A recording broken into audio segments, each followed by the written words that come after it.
Well, here's a look at my Cozy 3. It was built in 1996. I bought it from the original builder in 2016. It has about 750 hours on the airframe, 280 some on the engine since major overhaul, and less than 2,000 total, but 280 something since overhaul. It's an 0320 E2D. I'll take a look around the airframe, point out some of the mods, then take a look inside, and then maybe talk about the engine a little bit.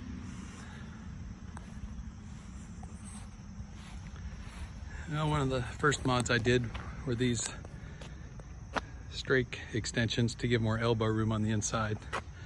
I like to say it makes it a little less cozy. Canopy lock here, replaced the old drafty door that was down in this area. It's got nose gear doors that were on it when I bought it. I added a Wilhelmsen nose gear lift with the speed sensor for auto extension below 100 knots, which can be defeated if wanted. It's got a Ronx Canard, which is the preferred Canard for rain and bugs. Take a look in the nose hatch here. That's the ADS-B unit there, in and out. The Wilhelmsen nose gear, and that's the 25 pounds of ballast I carry when I'm solo. It's just a lead shot bag that's velcroed in there.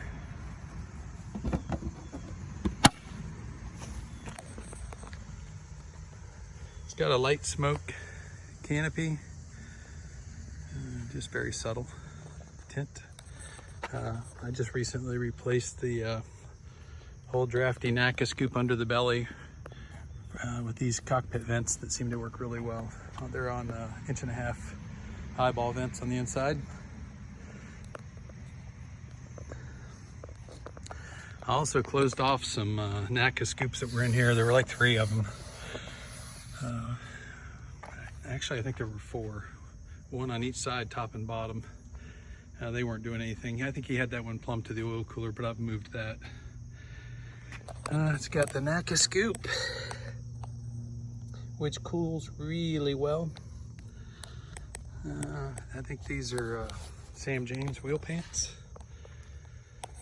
Holds about 52 gallons, 26 in each side in those strakes.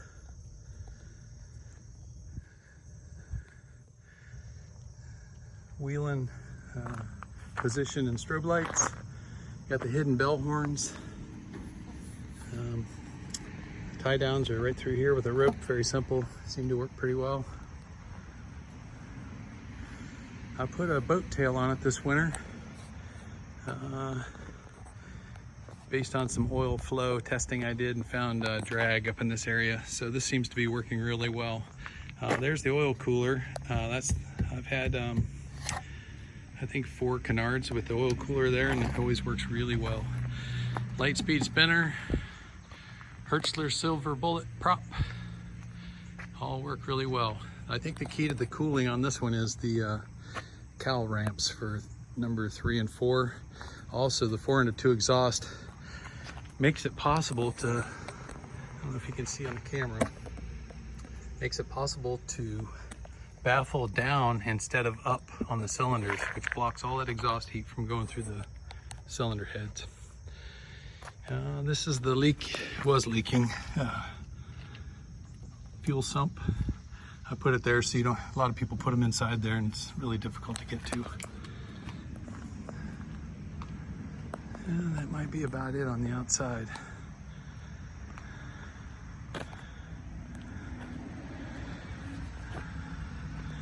It's very straight. The paint's not the best, but it's faded, and I've patched it in some places where I've done mods, but it doesn't match too bad, and from a distance it looks good.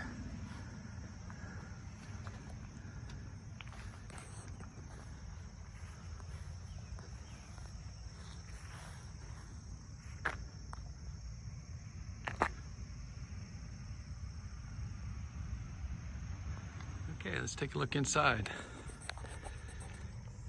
I got an MGL EFIS Light Explorer right there. ICOM ICA210 radio. Narco AT165 transponder. iFly GPS, which is linked to the Trio autopilot. You can run autopilot from the EFIS, but I already had the other Trio, so I've been sticking with it.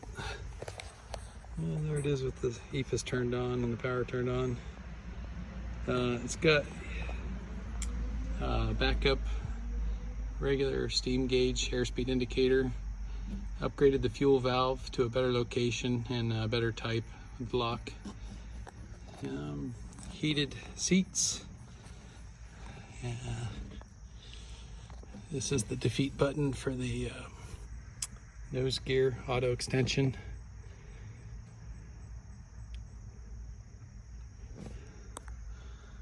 Autopilot defeat button on the right side. I fly from the right.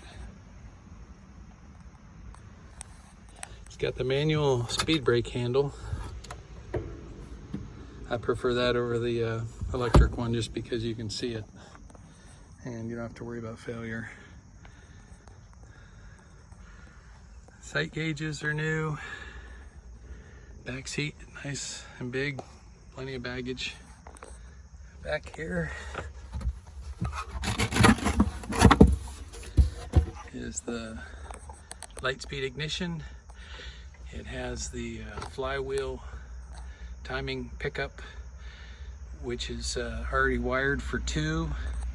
The wire is already there for the second box if you wanted to run dual. I just run single with a slick magneto. It has an Ellison throttle body.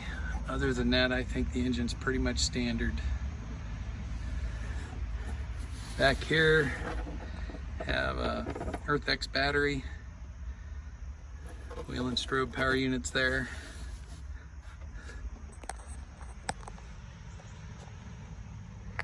And that might be it for the inside. One thing I forgot to mention is it has electric pitch and roll trim right here. Like I said, the engine's an N83MT E2D, 150 horsepower with the Lightspeed ignition and a slick magneto, Ellison throttle body, Vans airbox. Other than that, I think everything's standard. Like I said, it would be very easy to add the extra box for the ignition if you wanted to run dual ignition. I have that box. It would just need a battery. I've already hardwired the basic setup, just haven't installed the other breaker. But it delivers great fuel economy. I can run at about 120 knots at about 3.5 gallons per hour.